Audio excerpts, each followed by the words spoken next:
Okay. Good morning. So the topic that I like to present today is women's participation in politics and peace process of Myanmar. So my name is May Yi Myint, and I'm from the Institute of Diplomacy and International Studies. Next, so here is the outline of my presentation. So yeah, to begin with, I'd like to introduce a little bit of the background information and background history of the country. So as you may know, before the current crisis happened in Myanmar, we have a lot of civil war and conflict between the ethnic and organization and the government happen inside the country in different places of the country. And the peace agreement has not reached yet, and still the conflicts are still happening today. And so currently the role of women in the peace process and political transition is considered as low. And the studies and scholars suggest that the conflict resolution and peace building would be much better if more women are included in the peace table, because women have a different experience from the civil war and they might have different resolution for the peace process. And when we talk about this issue from human rights perspective, we have the CDAW, which refer as Convention on Elimination of. Yes. You can use mouse. You can use mouse. You can control by yourself. Okay. Yes. Okay. Thank you. So to continue, the Convention on Elimination of Discrimination against Women stated that it is very important to ensure women's participation in public life and formal representation, because as I said, they have different experience and different perspective on solving the problems. So in this regard, the women's organization from Myanmar implemented the strategic plan called National Strategic Plan for Advancement of Women, that NASPO, that were added along with the CEDAW guideline. However, there are still some of the weaknesses of the plan because of incapabilities of the government officials. So from the literature review, so when we talk about women's participation in politics and peace, we need to ask, why does it matter? So as we know that over half of the population in the world are women, and a lot of the country in the world are now trying to have a 30% quota of women in the parliament. And still we have only 25.1% women in the parliament globally. So why is it important? So there are studies and evidence shows that it is very different. The gender have different influence on the policy focus, because when more women are involved in the policy making process, it tend to have like more social inclusive solution. And especially for the peace process, when more women are involved in the peace building, they tend to bring long-term peace resolution. So in terms of Myanmar, we have a lot of unprecedented story of women from the war zone. So usually when the civil war and conflict happen, women have experienced differently. And so usually they lost their husband in the war and they have to run for their life and for the survival of the family. But their stories are not bring to the peace table and not presented in the public, because they feel uncomfortable to talk these issues when the leaders and when the peacemakers are men. So studies suggest that we need more women to listen to these stories and to bring them to the peace table, so we will have better peace resolution. But in reality, only a few women are invited to the peace table. So we have a word called Break Advocacy, which refers as like when only a few women are invited to the peace table, they need to think of the different way to bring their idea to the peace table. So they have to wait for the peace negotiator to come out from the peace talk and take a break. So that is the time when women have to go talk to the representative and to bring their idea to the peace table. So that is the amount of time that they have for the peace negotiation in the real life. And also in the political life, they are limited by a lot the social norms and cultural practices of the country, because women usually are seen as the second class of the society in the country, and men are the leader or the first class of the society. So usually the people do not welcome women to be their leaders. In terms of social norms, there are a lot of unfavorable social practices for women. So as I said, the society do not welcome to women to be the leaders of the society. And by law, they are also limited. For example, like in the previous constitution, the 2008 constitution, the article states that in the places where men are suitable for, we only have to appoint men. So that directly restrict women to do what they want to do. So it says that there are still some places that women are incapable of. And also interesting fact is that from the study of cultural practices, women tend to take other women as their role model. For example, when Aung San Suu Kyi became the public figure of the country, more women are getting interested in the politics. So that simply can refer as like we need more women to be involved in the politics. So we have to bring more women. And the main objectives of the studies include to examine the participation of women in the decision-making process of the peace building and politics from 1995 to today. And the second fact is that to study what are the main challenges for women to be involved in the politics, and finally to give suggestions to those NGOs and the government to be able to improve the women's participation in politics and peace process. So the main methodology used in this research is qualitative research, and there are still some limitations of the study because peace process and especially peace process and gender issues are seen as very controversial in the country and very sensitive issues of the country. So usually government trying to keep the information confidential, and it is very difficult to get information from the government side. And the other one is the study could include the view of the ideas of male parliament members because they do not feel comfortable to talk about these issues. So the studies got able to include the voice of female parliament members and the election winning candidates, as well as some of the activists from the NGOs. So the main data users in this research are publications from the NGOs. So as a result, it could find that there are two main obstacles for the women to be involved in the politics and peace process. The first one is cultural barrier. So as I said, there are a lot of cultural practices that disallow or restrict women to be the leaders. So they are not welcomed by the society.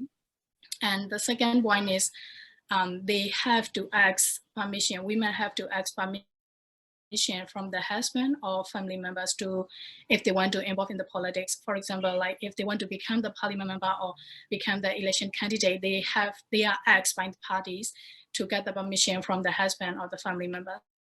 But for men, they do not require this fact.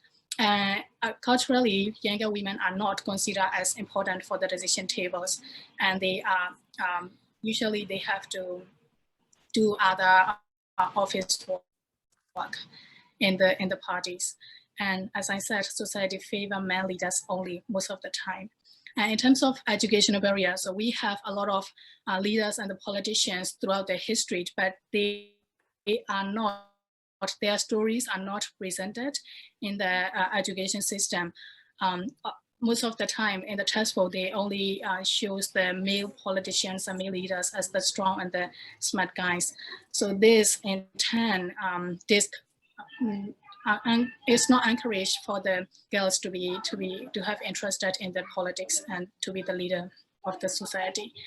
And the other fact is that women party members require higher education than men because when the parties elect candidates for the election, people usually pay more attention to the women and their qualifications rather than they do to the men. And the party knows that fact and they choose only higher quality women candidates. And the other one is they are also the women's experience discrimination inside the parties. So the party favor men candidates most of the time because they know that men are more likely to win to the election, and they support more to the men candidates. And like in terms of resource allocation, women do not get equal support from the parties. And also women are, as I said, women are considered as assistant of the party. So they have to do like coffee making or other office work rather than they sit in the May I, your time is over. Just I can give you 1 minute more. Oh, okay, sir. So according to the experience of the people, experience of the decision makers, as they experience that people in the peace tables are discussing about women's participation instead of negotiation of peace. So as we can see here, women's participation has increased from 2010 to 2020. So we have 50.3% currently in the parliament. So to discuss, they have more, we need to have more advocacy and awareness programs to change the belief system of the people. And the government also need to set up the policy and to encourage women participation. So we also need to solve the borderline problems by the party to be able to have more incentive for the women for the future. And we need to bring more women's perspective to the peace table.